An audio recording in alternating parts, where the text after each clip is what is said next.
여기 전부 다 알 거야. 묘 하나 잘못 건들면 어떻게 되는지. 저는 개인적으로 자신만의 장점과 무기를 확실히 알고 이를 극대화해서 작품에 녹여낼 줄 아는 색깔 있는 감독을 좋아합니다.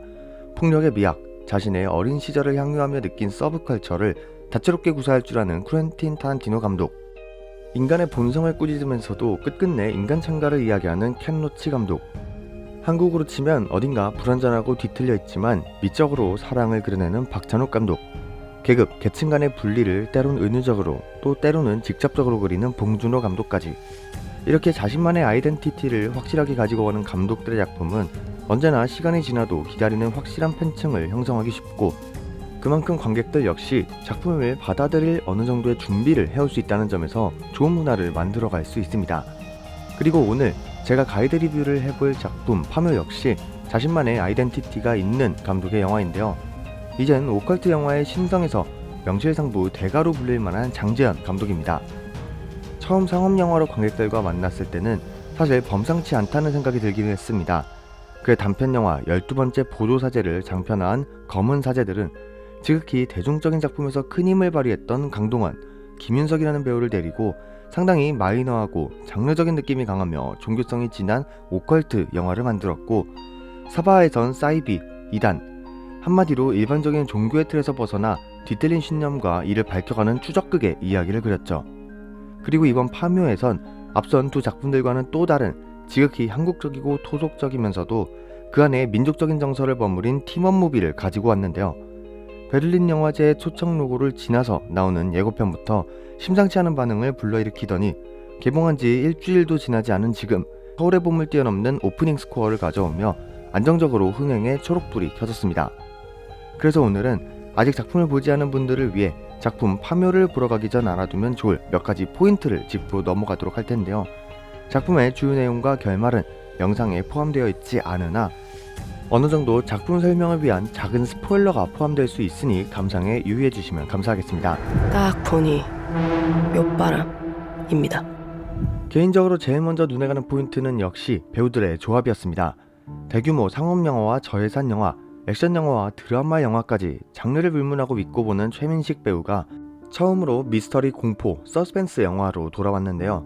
최민식 배우가 연기한 상덕은 업계 최고 풍수사로 스스로 흙밥을 먹고 잔 지 몇십 년이 되었다고 말하며 프로페셔널한 면모를 보여주면서도 돈냄새라는 표현이나 금전적인 부분에 있어서도 확실히 챙기려 하는, 어떻게 보면 지극히 인풋과 아웃풋을 먼저 계산하는 오늘날 한 명의 개인 자영업자로서의 모습을 보여주기도 합니다.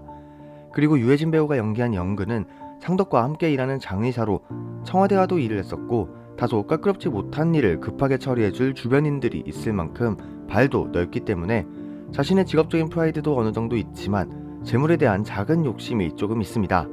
그래서 이런 부분이 작중 은근한 서스펜스를 불러일으키기도 하고요. 이렇게 최민식, 유해진 배우는 베테랑으로서 작품의 무게를 적당히 유지하면서도 신구의 조화의 공식에선 조금 벗어나 너무 무거워질 수 있는 분위기를 적당한 시점에선 환기시켜주는 역할을 해주기도 합니다.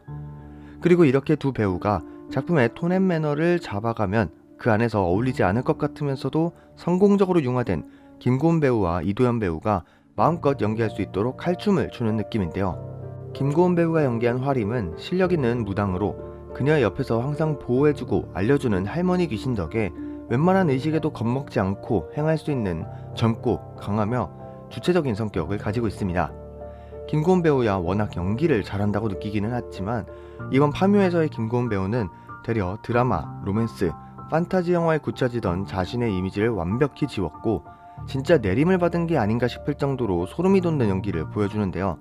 예고편 속 수치로 얼굴을 칠하는 장면보다 더 강하고 인상적인 장면이 있고 그 장면들 역시 대부분 화림에게 나왔을 정도로 신들린 연기를 보여줍니다. 그리고 그런 화림과 함께 일하는 복림은 모종의 이유로 그녀와의 동행을 선택한 지 시간이 좀 지났고 구슬에서 직접적인 내림을 받기보다는 혼이 들어올 수 있는 영매사로서의 느낌도 강해 같은 무당이면서도 서로의 영역을 침범하기보다는 공존하는 포지션을 가지고 있습니다. 내림을 받지는 않은 것처럼 보여도 워낙 기가 세고 겁도 없어서 합도 좋고요. 그렇게 네 배우의 조합은 관객들에게 신선함을 주기에 충분하고 오컬트라는 장르의 마니악함을 오로지 배우의 힘만으로 대중성이라는 수면으로 끌어올리기에도 더할 나위 없는 조합입니다. 작품의 내용과 비슷하게 안정적인 구판을 벌려주는 베테랑 배우들과 그 판 위에서 내림이라도 받았듯 뛰어노는 실력 있는 젊은 배우들의 조화는 컬트 영화라는 마니아적 한계를 팀업 무비라는 대중적인 보완을 한 셈이 되는 것이죠. 저게 사람감 맞아? 작품의 완성도가 어땠느냐를 생각해 볼 때 그 비교 대상이 결국 장지영 감독 자신의 작품인 검은 사제들과 사바가 되는 것은 어쩔 수 없는 부분일 겁니다. 국내에서 이 정도로 오컬트적인 부분을 깊게 파고 들어가면서도 계속해서 변주를 주고 이를 뚝심 있게 계속해서 이어나가는 감독은 거의 유일하다시피 하면서도 단순한 미스터리, 초자연적인 부분을 이해할 수 없는 영역이 아닌 하나의 학문적인 요소, 통계와 기록, 역사 자료를 통해 정말 그럴 수도 있겠다 하는 느낌이 들도록 관객들을 몰입시키는 부분에선 국내에선 당연 1인자이기도 하죠. 검은 사제들에선 지극히 종교적인 관점에서의 안타고니스트를, 그리고 사바에선 진실과 거짓, 시선을 어떻게 두냐에 따른 관점에서의 안타고니스트를 뒀다면 이번 작품에서 주인공 일행의 적대자로 등장하는 현상 혹은 무언가는 중후반부에 그 실체가 확실하게 드러납니다. 그렇게 어떤 면에선 관객들에게 충격과 공포로 다가올 여지가 크면서도 정체를 다 알게 되었을 때 결국엔 힘이 다소 빠지는 부분 역시 존재하는데, 이는 음양오행이나 역사에 대한 지식을 얼마나 더 많이 알고 있는가에 따라 달라질 것 같고요. 하지만 개인적인 느낌에선 당연 호불호를 따지기엔 호에 더 가까웠습니다. 작품의 캐스팅에 흥미를 느껴 작품을 관람하게 된 관객들에게 비교적 쉽게 긍정할 수 있는 빌런의 설정과 이에 맞서는 각 분야의 전문가들, 물론 상덕, 화림, 영근, 복림 모두 자신의 분야에서 전문가이기에 도망치지 않고 이 빌런에 맞설 수 있으며 이를 쫓는 과정이 납득이 가지만, 문제는 음양오행에 능통한 상덕과 무당 콤비 화림, 복림에 비해 장의사 영근이 보여줄 수 있는 역할이 시간이 갈수록 급속도로 줄어드는 부분은 아쉽습니다. 현장에서 해줄 수 있는 역할이 크지 않다 보니 자연스레 화면에 나오는 시간이 줄어들고, 그에 비해 화림과 복림이 반사이익으로 화면에 자주 비춰지다 보니 유해진 배우가 연기를 잘하는 배우임에도 불구하고 작품에서 크게 기억이 남는 장면을 남겨주지 못해 캐릭터의 역할에 대한 아쉬움이 남는 것은 사실입니다. 내가 한 40년 땀 파먹고 살았지만 여긴 도저히 모르겠다. 대살구슬해보죠.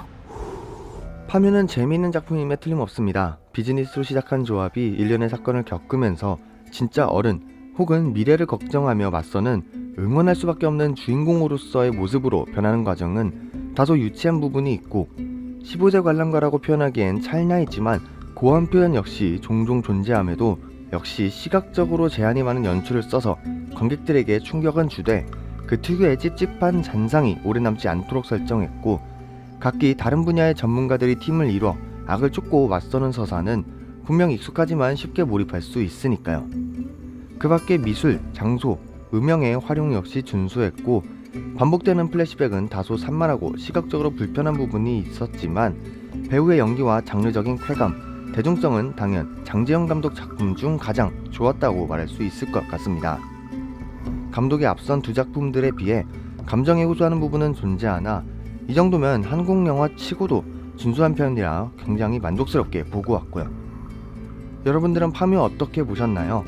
이번 손익분기점이 330만 명이라는 이야기가 있는데 저는 2배 가까이는 달성할 거라 생각하고, 그렇게 된다면 이후의 이야기나 프리퀄 이 영화를 기대해 보고 싶네요. 네, 오늘 영상은 여기까지고요. 저는 다음번에 또 다른 리뷰 영상으로 찾아뵙도록 하겠습니다. 감사합니다. 뭐가 나왔다고 거기서. 겁나 험한 게.